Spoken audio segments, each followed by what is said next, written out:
இந்த முறை வந்து பாத்தீங்கன்னா எஸ்ஐஆர்னால தான் அதனுடைய வாக்கு சதவீதம் உயர்ந்துச்சுன்னு ஒரு பக்கமும், இன்னொரு பக்கம் வந்து புதிதாக விஜய் வந்து தேர்தலுக்கு வந்ததுனால அதனால வந்து வாக்கு சதவீதம் உயர்ந்திருக்கு அப்படின்னு சொல்லிட்டு இருக்காங்க. இதை நீங்க எப்படி பாக்குறீங்க? அதாவது பாத்தீங்கன்னா இந்த தேர்தலில் வந்து மதியம் 2 மணிக்கே வந்து பாத்தீங்கன்னா நிறைய மக்கள் வந்து வாக்களிச்சிட்டாங்க.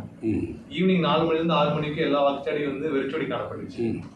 இதோடைய அதாவது ஒன்று வந்துங்க 11 மணிக்கு பிறகே வந்து வெயில் வந்து தாக்கம் அதிகமாகிடுது. அதனால் காலையில் நேரத்தில் வந்து வாக்களிக்க வந்திருக்கிறது ஆர்வத்தோடு வந்து வாக்களித்து போயிருப்பாங்க. அதுக்கு பிறகு 4 மணி 4:30 மணிக்கு பிறகு தான் 5 மணிக்கு பிறகு தான் கேள்விக்கிறாங்க. 2 விஷயம். நீங்கள் வந்து வாக்காளர்ஸ் அந்த 81%, 82% இந்த கோயம்புத்தூரில் 85% வர்றதுக்கு நம்ம முக்கியமான காரணம் அந்த பணப்பட்டுவாடா ஒரு காரணம் ஆச்சுங்களா. அந்த பணம் கொடுத்து அவங்களுக்கு பரிசு பொருள் கொடுத்து அப்போது அவங்களை வந்து நிர்பந்தம் செய்கிறார்கள். நீ வந்து வாங்கிட்ட ஓட்டு போடு, வந்து ஓட்டு போடு அப்படிங்கிறது தான் அதனுடைய கட்டுப்பாடு. இப்போ வந்து 1 லட்ச ரூபாய் கையில் கொடுத்து விட்றாங்க. 10,000 ரூபா அந்த கொடுக்குற கையில் எடுத்துக்கணும். 3,000 ரூபாய் கொண்டு போய் வாக்காளர்கிட்ட கொடுன்னு சொல்கிறாங்க. அவன் கரெக்டாக வந்து 30 பேர்த்த கூப்பிட்டு வந்து ஓட்டு போட வச்சிடறான்.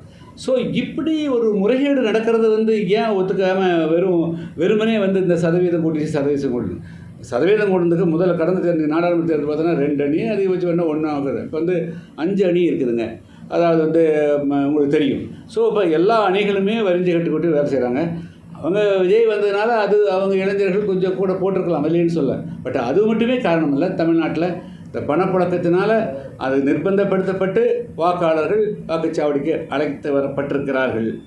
அதுபோக வந்து இப்போ எஸ்ஐஆரை நீக்கிறதுனால சதவீதம் ஆட்டோமேட்டிக்காக வந்து முதல்லையும் இப்படி தான் இருந்திருக்கும். ஆனால் வாக்காளர் எண்ணிக்கை அதிகமாக இருக்கிற போது அதில் வந்து இப்போ வந்து சரியாக சொல்கிறாங்க. வந்து இப்போ 100 பேர் வாக்காளரில் 70 பேர் வாக்களித்ததுன்னா அது வந்து 70% ஆகுது. இப்போ அதே வந்து 80 பேர் இருக்கிற இடத்துல வந்து 70% போது அதுக்கு சதவீதம் கூடுது. இதுதான் வந்து பாயிண்ட்டு.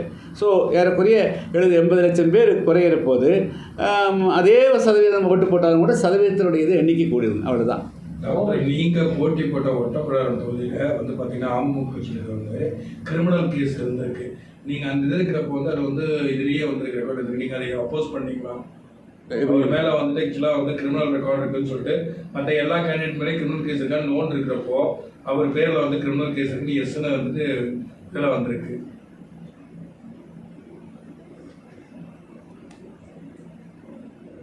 நாங்கள் அதை சரியாக கவனிச்சமாக தெரியலைங்க சார். கோவை தெற்கில் மட்டும் அதிகமாக பணப்புழக்கம் நடந்துட்டு எப்படி பார்க்குறீங்க? இல்லை, அதாவது மொத்தமாக நாங்கள் வந்து அங்கேருந்து அப்சர்வ் பண்ண கோவை மாவட்டத்திலேயே வந்து பெரிய கணத்துக்கடவு தொகுதியில் கோவை தெற்கு, கோவை வடக்கு, இதில் எல்லாமே வந்து கம்ப்ளீட்டாக ஃபுல்லாக வந்து கோவை மாவட்டத்தை மையமாக வச்சு இங்கே வந்து மிகப்பெரிய அளவுக்கு இது ஒரு பணப்புழக்கம் நடைபெற்றிருக்குதுங்க. செய்திகளை உடனுக்குடன் தெரிந்து கொள்ள கீழ்கண்ட கேபிள் மற்றும் டிடிஹெச் நெட்வொர்க்குகளில் எம்நாடு செய்தி தொலைக்காட்சியை காணுங்கள். பாதகம் செய்பவரை கண்டால் நாம் பயம் கொள்ளலாகாது பாப்பா. மோதி மிதித்து விடு பாப்பா, அவர் முகத்தில் உமிழ்ந்து விடு பாப்பா. அண்மை செய்திகளை உடனுக்குடன் தெரிந்து கொள்ள இணைந்திருங்கள் எம்நாடு தொலைக்காட்சியுடன்.